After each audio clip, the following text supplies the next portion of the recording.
Hello everybody and welcome back again. This is chapter 5 on Newton's laws and forces. And this section is, I intend for it to be short. It'll be this equation and just a little example.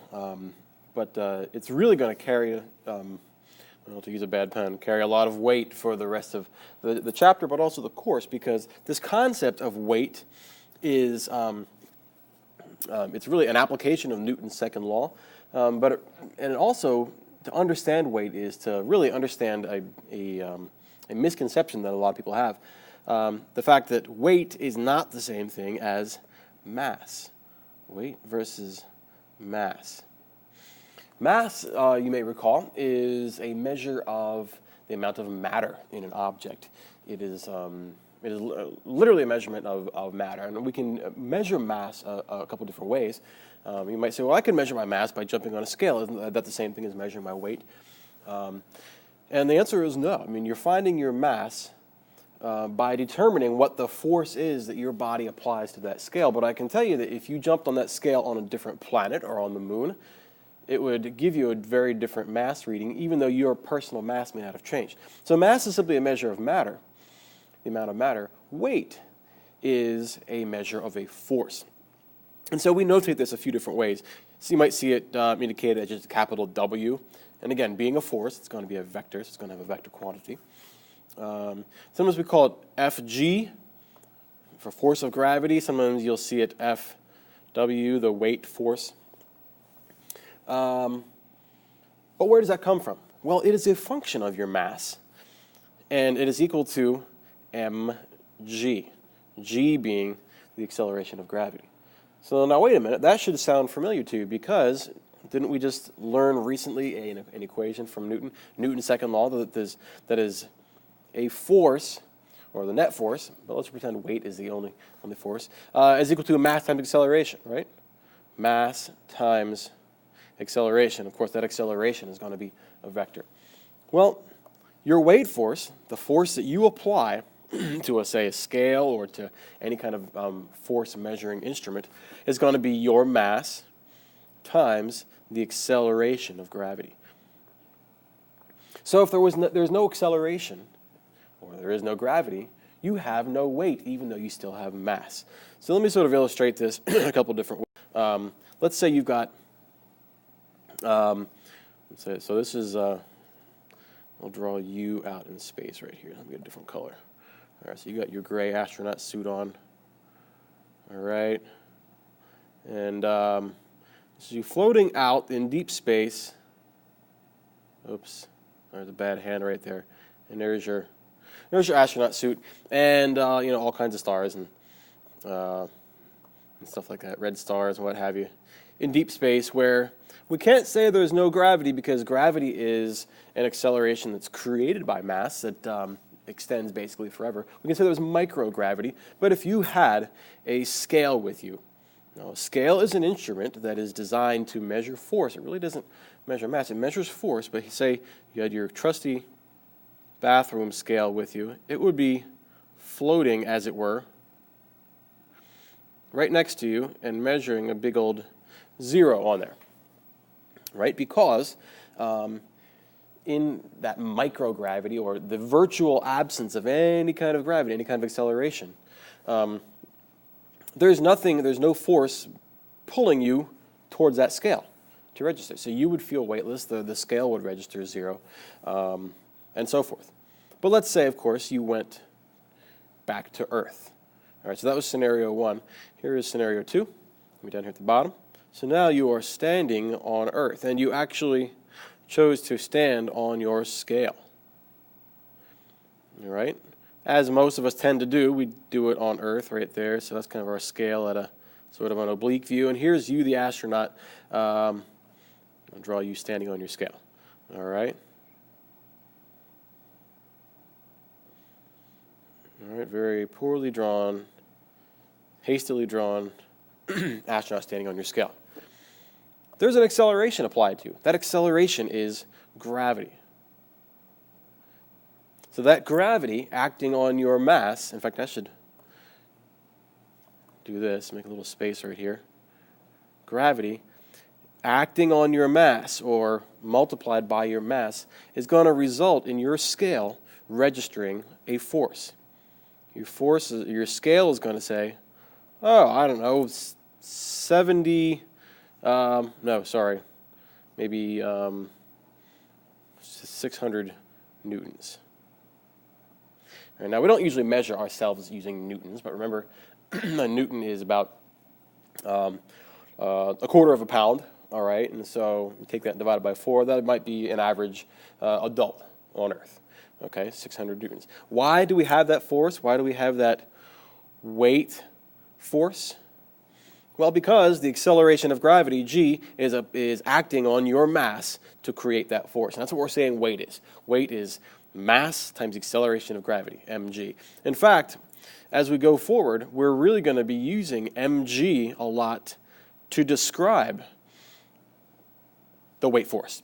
We're going to, instead of just saying Fw or the weight force, we're going to say for an object that has mass, all right, well, it's got a certain mass, and we multiply it by gravity, because most things we're going to look at are going to be on Earth. We're just going to call it mg, all right, to remind ourselves that it's the object's mass or the person's mass times gravity. But let's say, what if you went to a different planet? All right. So we're on, let's say, Mars, okay? And we put our scale on the ground right there, and our astronaut steps on it. So we can draw my astronaut real quickly here. Okay, our astronaut is getting like fatter and weirder as we go along. It's still the same astronaut, so it's still the same mass, okay? But it's a different acceleration. It's no longer gravity. I'm going to call that g of, let's see, put a little subscript right there, the gravity of Mars. All right, Mars being a smaller planet has less gravity, so there's less acceleration applied to you, applied to your mass. All right, so your mass times the gravity of Mars is going to result in less of a weight force. And so that scale might read something like, I'm trying to remember what the acceleration of gravity is of Mars. Well, it's going to be less. We'll say maybe it's 400 newtons, all right, which actually makes you weigh less. You're able to bounce around. You're able to jump further because your body is used to holding up your normal weight, but on a different planet or on the moon, there's less gravity, resulting in less weight force. That's at Fw. I forgot to write in there. Weight force on Mars, I should say. And so, therefore, your muscles can make you do crazier things, jump further and run faster and all that stuff. All right, but all this is to point out the fact that mg, now we're not going to be dealing with Mars very much because most of the things we deal with are on Earth, but mg, mass times the gravity of Earth, is going to result in your weight force. All right, so anything that has mass and is subject to Earth's gravity is going to be creating a weight force that is going to want to move it downwards, to accelerate it downwards towards the Earth. All right, and so that's what we're going to be doing when we do this next example problem. Okay, so we have a fireman who is sliding down a pole. All right, so we have the mass of a fireman right here that we're told is, 97 kilograms. And we have a 3-meter long pole to the ground floor. So we have some kinematics in here already because we've got a displacement, we've got starting from rest, we've got a constant acceleration, and we've got a time right here. And we want to know what this upward force that is applied to the fireman is. We want to find out what that is. First of all, let's relabel this for a second. Now we have this W directed downwards right here, this weight force. So you could say Fw or W. But I said before, we're going to be taking this and not calling it W or weight force. We're going to be calling it mg. Mg, mass times gravity. We're assuming this fireman is on Earth, all right, and he has a certain mass, which we're told. So that is really going to be the force that is bringing him down the pole. Now, why do firemen slide down poles to begin with? Why don't they just jump through a hole in the floor? Well, if they did, they would drop to the first floor where the fire trucks are, like a ton of bricks, and probably break their knees or something like that. All right? Well, what is the benefit of the pole? The pole is applying a certain force to the fireman so that he doesn't drop to the floor at the normal rate of the acceleration of gravity. What would that force be? What does a pole do for you? We haven't really defined this quite just yet, but I think we can kind of envision that the pole is going to be creating a friction force. You grab onto the pole. The tighter you grab onto the pole, the more friction there is. A fireman's in big trouble if one of his buddies tries to play a trick on him and sprays grease on the pole, right? The less friction, he's going to slide down and probably break his legs again. All right, so this friction force, the force that the pole is creating to slow the fireman's descent, that's what we want to find out. Okay, so we're going to take our knowledge of what weight is, weight being mass times gravity, mg, which this is really what we're going to use to describe the weight force. And we're going to look at all the forces acting on the fireman and figure out what that friction force that the pole is applying to the fireman. Okay? So let's get started. Okay, so I'm going to take this and I'm going to just make a little bit more room right here. I'm going to try to. There we go. And I'm going to go ahead and do that. Gives us a little bit of working room. All right. So let's sum up the forces that are on the fireman using Newton's second law again. Okay? Because again, we've got forces acting on the fireman in the vertical direction right here. Now, there's really no forces, or I should say there's no net force acting on the horizontal, because otherwise he would fly off the pole on one side or the other. But as far as we know, the only motion of the fireman is in the vertical right there. Okay? So we can say that the net force, in what direction do we care about? We care about the y direction, right? The net force in the y direction equals the mass, oops, too many humps on the m right there, mass times the acceleration in the y direction. All right? Now, you're thinking, oops, you can tell I'm doing this during school. There's a bell. I thought the bell rang already. You might be thinking, acceleration in the y. Okay, well, we know that because it's gravity. Well, it's not. He's not accelerating down to the floor due to gravity. If there was no pole, he would drop straight to the floor. But there is a pole, and so the pole is causing less of an acceleration for him to go down to the floor, and so we can't assume that this is 9.81. In fact, we hope it's not 9.81 because otherwise he'll drop straight to the floor. So this is something that we don't know, at least not just yet. All right? Well, let's also sum all of the forces that are on the fireman. We just wrote a statement about the net force in the y direction of the fireman using Newton's second law. This is N2L, we say, right? Net force equals mass times acceleration. Okay, that's kind of like a global statement that we can say is always true of a net force. But what is equally true about our fireman, the net force on him in the y direction, is that the net force on him in the y direction is the sum, and by the way, that's literally what sigma means right here, the sum of all the forces. It's the sum of all the forces that are acting on him in the y direction. Some are acting positively, some are acting negatively. All right? And so they're going to be acting against each other. We're going to establish this direction as positive. So see how there's an arrow up and it has y? So we're going to say it's a positive y, and so down is the negative y direction. So we're saying, all right, well, which force is acting upwards? Well, we've got the force that we're solving for right there, that F right there. In fact, I'm going to put FR. I should really put my vector arrows right here. All right. What's FR stand for? That's friction, right? That's really what we're solving for, the force of friction.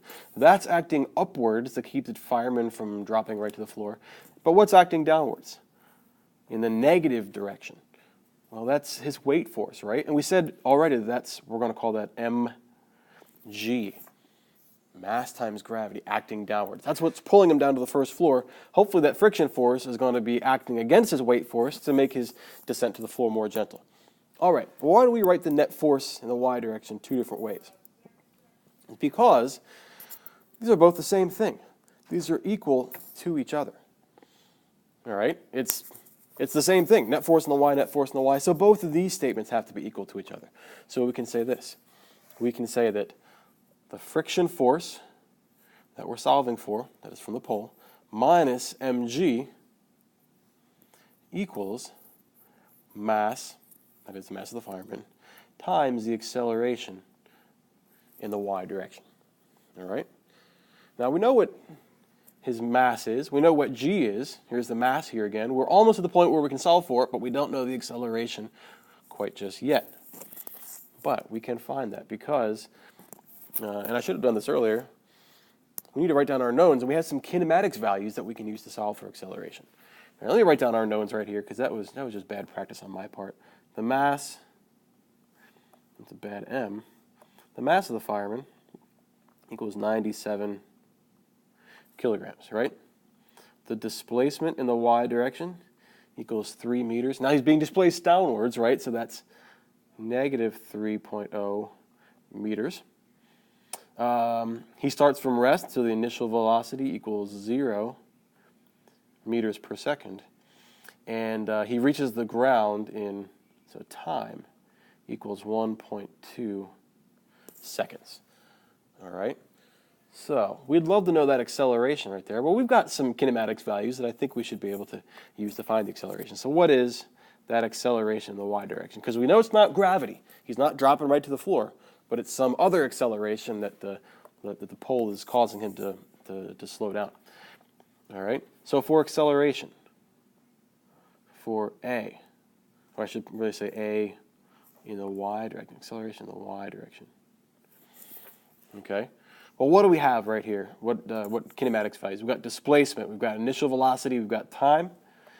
I think an equation like this, displacement equals initial velocity times time plus 1/2 acceleration in the y direction times time squared. All right, so we can solve for acceleration. One thing that's nice about this is that initial velocity is going to go away, right, because that is 0, and it's going to become a little bit easier. So how do we rearrange this to solve for acceleration in the y direction? Well, 2 is going to be multiplied up next to the delta y, and then the t squared is going to be divided down. So our acceleration in the y direction is going to be 2 delta y over t squared. All right, I wonder if I can fit that in. I think I should be able to. So 2 times, what's our displacement? Negative 3.0 meters, right? Being displaced downwards. Divided by our time squared, so that's 1.2 seconds squared. So our acceleration in our y direction is going to be what? I get negative 4.17 meters per second squared. So that's about half the acceleration of gravity. So you're gonna hit the ground certainly not as hard as you would have if you had just fallen from the second floor. So let's put a dotted line box around that. That's the last piece of the puzzle in order for us to be able to solve for this friction force right here, the friction force that the pole is applying. Now let's just rearrange this. I'm going to bring this down and rearrange it and solve for the friction force. So, well, I can just leave this here for now, but how do I solve just for friction? I'm going to take mg and add it to that side, right? So the force of friction is going to be mass times acceleration in the y direction plus the mass times gravity. Okay? So, in fact, we can even make this a little bit easier and factor out the m, right? M times acceleration in the y plus g. All right? So let's find out what that is. The mass is 97 kilograms, right? Acceleration in the y is negative 4.17 meters per second squared, plus our gravity, which is 9.81 meters per second squared. Remember that g is just the absolute value of gravity. We've already accounted for the fact that g is acting downwards because we have our negative here. We call that the downward negative direction. Don't double your negatives up. G is just always going to be 9.81. All right, so what is that force? The force of friction created by the pole. I get 97 times 9.81. I'm just going to say minus 4.17, right? Minus 4.17. I get 547 newtons. 547 newtons. And that seems like a lot, but remember, a newton is about 1/4 of a pound. All right, so it's again, it's not as much as you think, but it's certainly a decent amount of force to be able to cause the fireman to fall gently down to the floor instead of falling down like a ton of bricks. Okay, so that is our first problem dealing with weight proper, weight itself, and we're going to be dealing with some more as well. So get used to that, this concept of setting the net force equal to Newton's second law, as well as to the sum of all the forces acting in a certain direction.